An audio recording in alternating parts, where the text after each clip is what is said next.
Well, obviously, a great SEC game. Two, I think, outstanding defenses.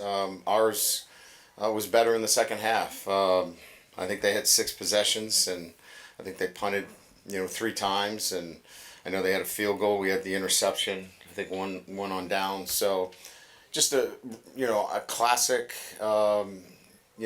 battle of two really good defenses, and then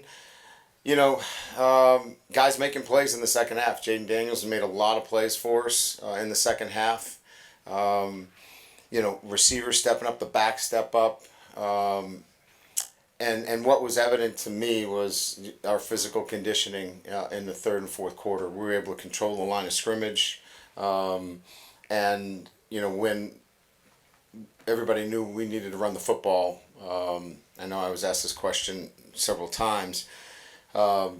We ran the football effectively and we were able to close out the football game, and that's what you have to do, and we were able to do that effectively. So really excited. Our guys are gritty. They were down in the game. They never questioned whether they could come back, and we're building that kind of mindset.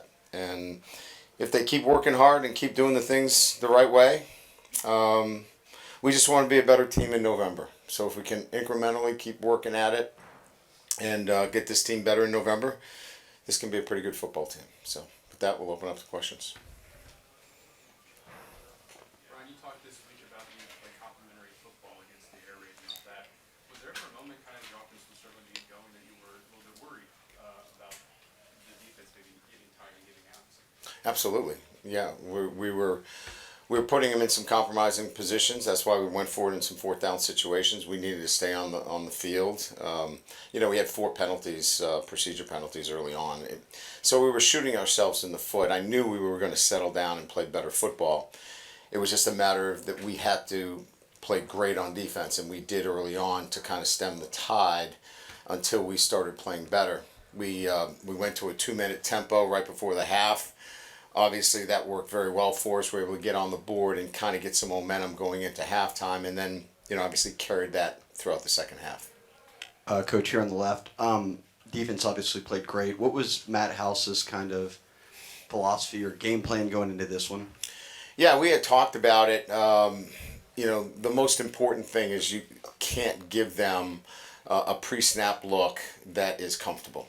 And I think our players did an incredible job of following through with a game plan that gave them a pre-snap look, and it changed post-snap.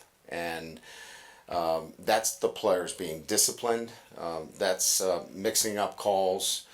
We played a lot of man on the back. We did not give them free dump offs to the back, which gets them in really favorable down and distance situations and forces them to execute the ball down the field, which they hadn't shown that they were going to push it vertically that far. So I think the kids did a great job of executing the game plan, and Matt did a great job with the staff of putting together the kind of disguises necessary to go against the air raid.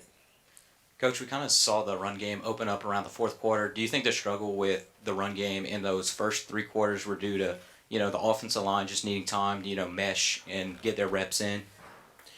It's a very good defense that we're playing. You saw there's a lot of movement, there's a lot of stunting, there's a lot of blitzing.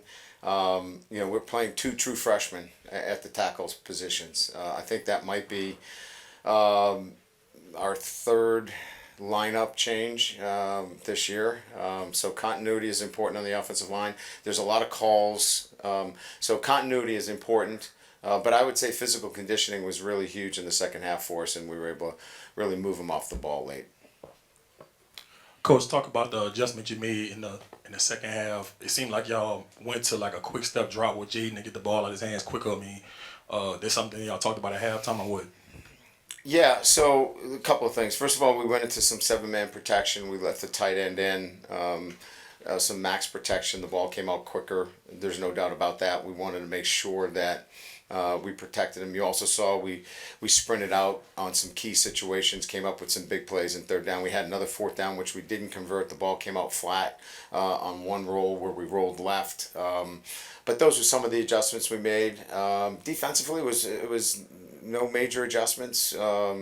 We played too trail and got a little too soft, got out of that. But everything else we kind of kept the same with our defensive structures.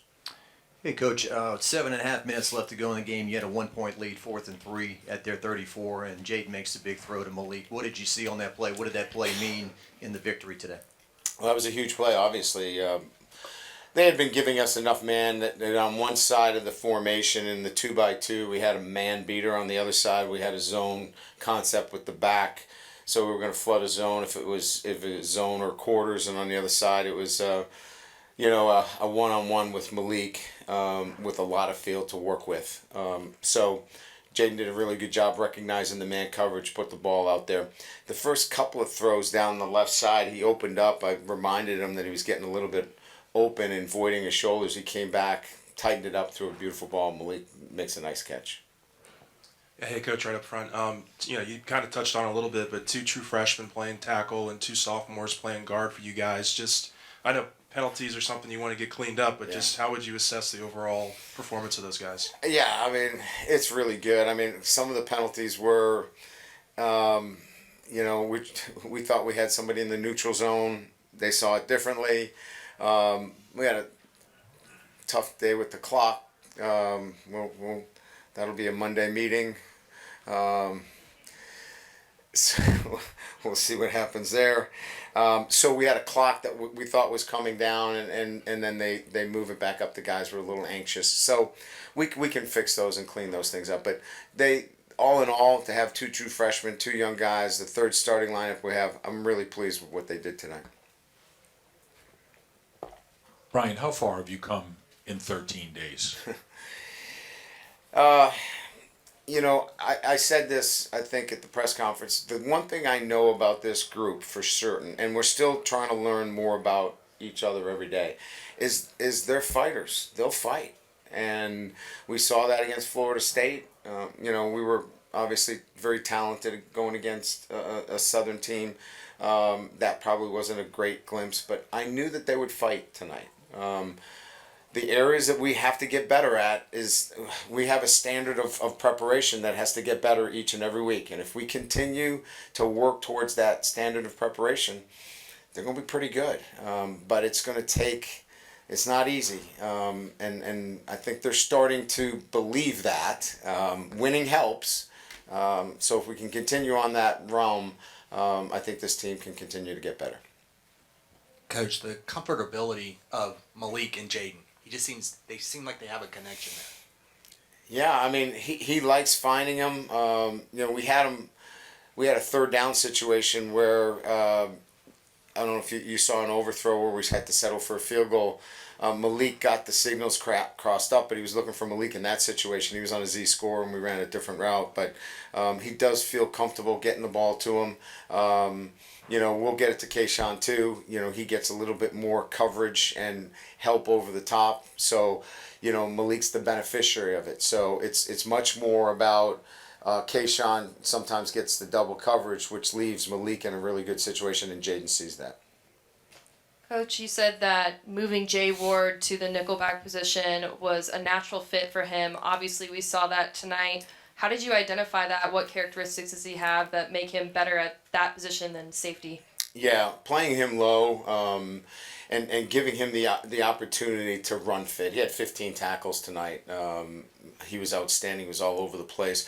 One of the things we were concerned was the ball getting outside. It got outside him one time where, he got a little over-aggressive, but he was all over the place. And it's just the position itself where he can be involved in the physicality instead of being a deep player in the middle of the field. That's really the difference between where he is now. Coach here in the back. Obviously a big credit to your defense tonight, but would you say that Roy falling on the muff punt would be the turning point of the game, or what's your perspective on that? Yeah, I mean, I think there are a number of different, things that we could look to. Jacques talked about the big 4th down conversion to Malik. I think, putting the game away. But that certainly was a momentum builder. I think the score right before the half was crucial.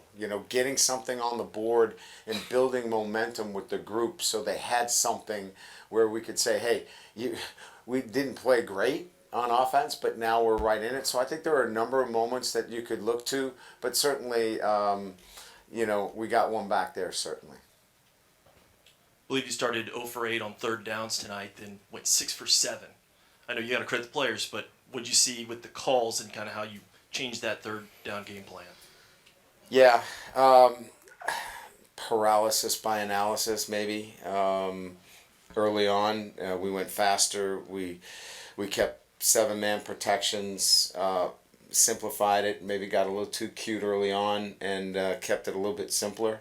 Moving forward in those third down conversions, and got the ball out quicker, and we got some run after the catch, instead of trying to get to the markers. Good. All right, thank you.